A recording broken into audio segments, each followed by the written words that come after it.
साहेब बंदगी।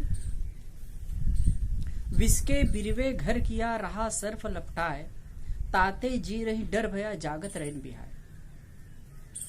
इस साखी में उदाहरण के माध्यम से साहेब समझा रहे हैं, विष के बिरवे घर किया, विष वृक्ष के नीचे कोई घर बनाए, वास करे, और उस वृक्ष में सर्प लपटा हुआ, ताते जी रही डर भया, इसलिए जीव डर ही बना रहेगा, जागत रैन बिहाय, जागते हुए रात दिन उसका बीतेगा। ऐसे वृक्ष होते हैं जो बहुत विषैले होते हैं, जैसे कांटा होता है तो चुभ जाने से जैसे बिच्छू डंक मारता है वैसे चुभता है। कुछ वृक्ष जैसे छत्तीसगढ़ में भेलवा कहते हैं, उसका फल को खाया भी जाता है, लेकिन कई कई लोगों को वह ऐसे इतना रिएक्शन करता है, उसके छाया तक से ही एलर्जी हो जाती है। तो ऐसा कोई विष वृक्ष हो, ऐसा कोई भयंकर वृक्ष हो, उसके नीचे कोई निवास करे तो उसकी स्थिति क्या होगी, कैसी होगी। और ऊपर से उसमें सर्प लिपटा हुआ है, भयंकर जहरीला सर्प लिपटा हुआ, तो क्या स्थिति होगी। ऐसे ही एक उदाहरण है, एक उदाहरण है। ठीक ऐसे ये संसार की दशा का साहिब चित्रण कर रहे हैं। विष के बिरवे घर किया, संसार रूपी वृक्ष के नीचे घर किया। संसार विष वृक्ष है, यहां से दुख ही मिलता है। या कहें कि यह शरीर विष वृक्ष है, शरीर में विषय वासनाओं का विष भरा हुआ है। विषयों के प्रति जो आसक्ति है यही विष है। विषयों के प्रति जो आसक्ति है, शब्द स्पर्श रूप रस गंध, इन 5 विषयों की आसक्ति रूपी विष भरा हुआ है।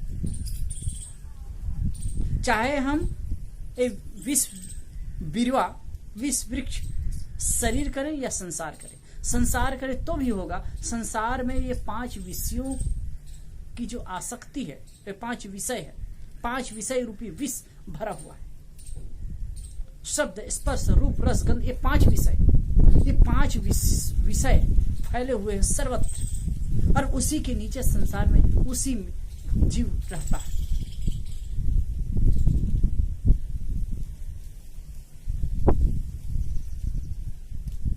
एक जो विषय रूपी विष है, एक विषय रूपी विष आदमी को कितना प्रताड़ित कर। किसी एक विषय की जब आसक्ति हो जाती है तो आदमी का जीना हराम हो जाता है। रूप की आसक्ति किसी को हो जाती है, किसी रूप को देख करके वो आकर्षित हो जाता है, तो उसका सोना जागना हराम ही हो जाता है। चाहे रूप की आसक्ति हो, स्पर्श की आसक्ति हो, गंध की आसक्ति हो।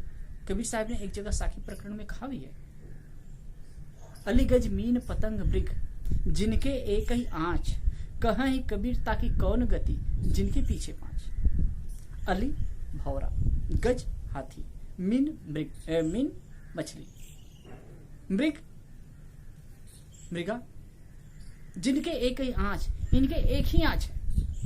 ये एक एक विषय में मारे जाते हैं, एक एक विषय में परेशान रहते हैं।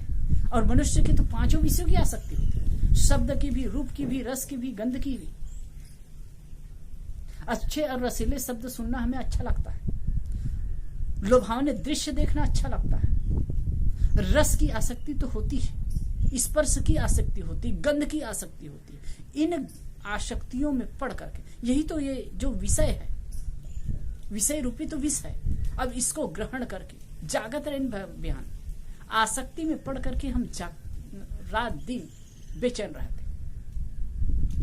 जो आदमी किसी बीमारी से पीड़ित होता है, दुखित होता है, तो न तो उसे रात में न दिन में चैन आती है और न ही रात में। हैरान होता है, दुखी होता है, परेशान होता है। तो विष के बिरवे घर किया, इस संसार वृक्ष में ये जीव है घर किया। इस संसार में आया, अब ये संसार में विषय रूपी वृक्ष लगे। संसार जो में आया, संसार वृक्ष के नीचे है, और इसमें जो विषय है, यही विषय।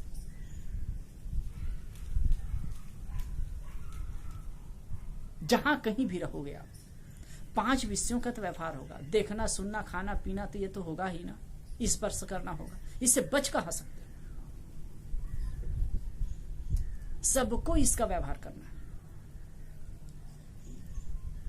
और दूसरी बात है, रहा सर्प लपटा है, और सर्प लपटा हुआ है। कौन सा? अहंकार रूपी सर्प। चाहे हम संसार के विषय को वृक्ष माने, चाहे विषयों की आसक्ति को विष माने, ये जो आसक्ति रूपी विष है और अहंकार रूपी सर्प लपटा हुआ है, इससे ये जीव है, परेशान है, दुखी है। अब सोचो, कोई विष वृक्ष के नीचे बैठा हो, उसके नीचे रहा, वास करे। एक तो विष वृक्ष है, उसकी छाया से उससे उसको पीड़ा है, वृक्ष से पीड़ा है, और उसमें भयंकर सर्प लिपटा, तो कितनी भयावह स्थिति होगी। न तो वो सो सके, न जाग सकेगा। ऐसी स्थिति एक जीव की। एक तो संसार की विषय वासना रूपी विष है, और दूसरी बात अहंकार रूपी सर्प लिपटा। ताते जी रहे डर भया, इसीलिए डर भया, जी में डर पैदा हो। जागत रैन विहाय, जागते हुए दिन बीतता है।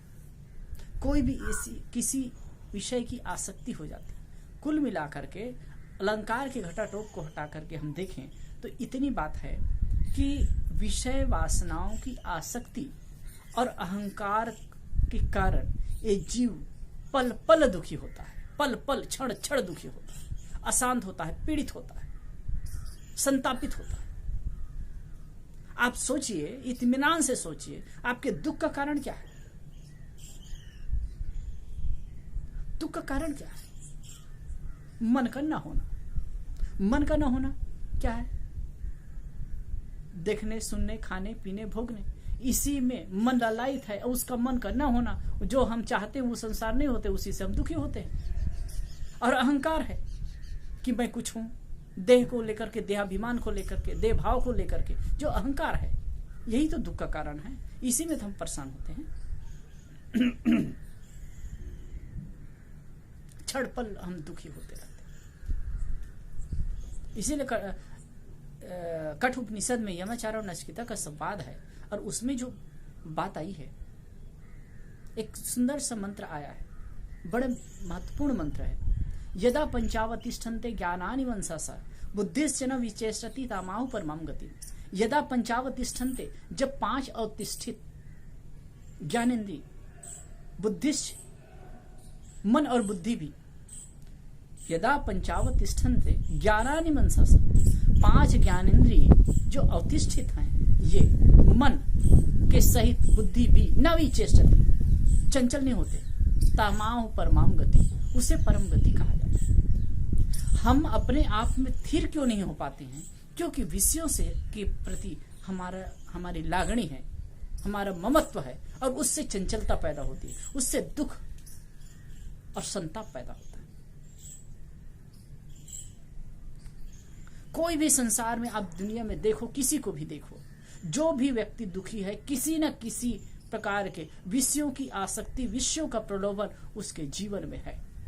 और विषयों की आसक्ति ही तो अहंकार भी स्वाभाविक होना। इसलिए कहते हैं विष के बिरवे, बहुत सुंदर बात करें, विष के बिरवे घर किया रहा सर्प लपटा है। विष का बिरवा है, उसमें सर्प लपटा हुआ है। विषयों की आसक्ति है, जहां आसक्ति होगी तो अहंकार रूपी सर्प का तो आना निश्चित है। अहंकार रूपी सर्प में, अहंकार रूपी जो सर्प है, वो विषय रूपी, विषय आसक्ति रूपी वृक्ष पर लटका हुआ है, फंसा हुआ है।